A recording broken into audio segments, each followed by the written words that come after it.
Кез келген адам жетістікке жеткісі келеді, бақытты болғысы келеді, дәулетті болғысы келеді. Алайда көбісі сол дәулетке жеткеннен кейін оны тұрақты етіп қолда ұстай алмайды. Сол бақытқа жеткеннен кейін міндетті түрде артынша бір қиындықтар туындай бастайды. Не себепті деп ойлайсыз?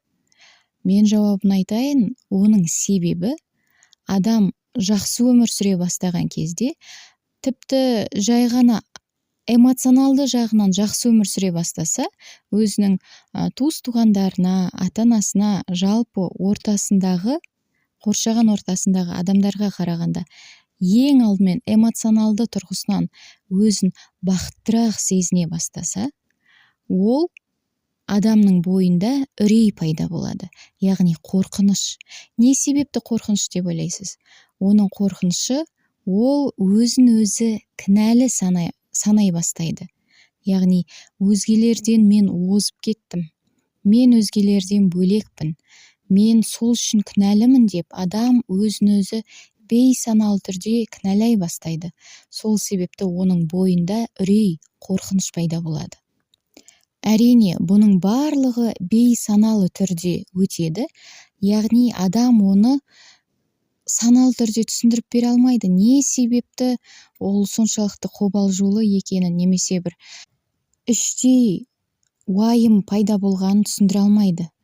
Бұның барлығы бейсаналы түрде өтеді. Яғни адамның өзінің ішкі диалогында осындай ойлар пайда бола бастайды. Мен кінәлімін.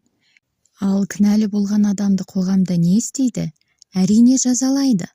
Сол кезде ол кінәсінен арылады. Осындай бейсаналы түрде логикамен адам өзін өзі жазалай бастайды.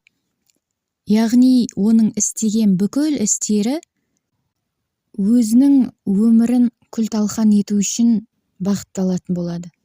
Мәселен, адам жаңа үй сатып алса, және де сол үшін өзін өзі кінәлі санайтын болса, ол бейсаналы түрде газды өшіріп кетуді ұмытып кетуі мүмкін.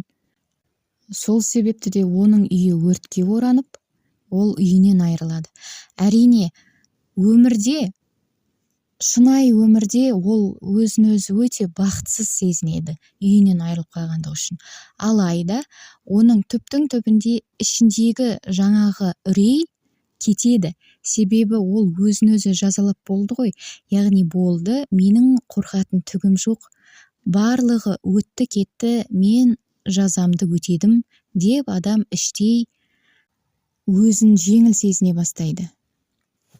Сондықтан әрбір адамға өзінің ішкі диалогын ұғып, яғни мен бейсаналы түрде өзіме өзім не айтып жатырмын деген сұрақ қойып, міндетті түрде қандай әңгімелер, қандай диалогтар басында жүріп жатқанын бақылай білу деңгейіне дейін жеткізу керек.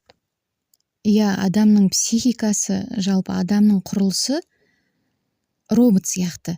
Барлығы автоматты түрде жүзеге асып жатады, бір рет жатталынғаннан кейін.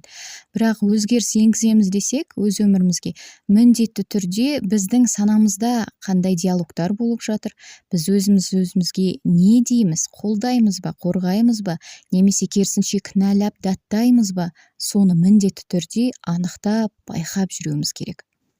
Өмірде қандай қиыншылықтарға адам тап болса да, ол сол қиыншылықтардың болуына өміріндегі өзі де жауапты болады.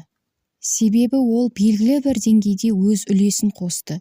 Бейсаналы түрде болсын, немесе саналы түрде болсын.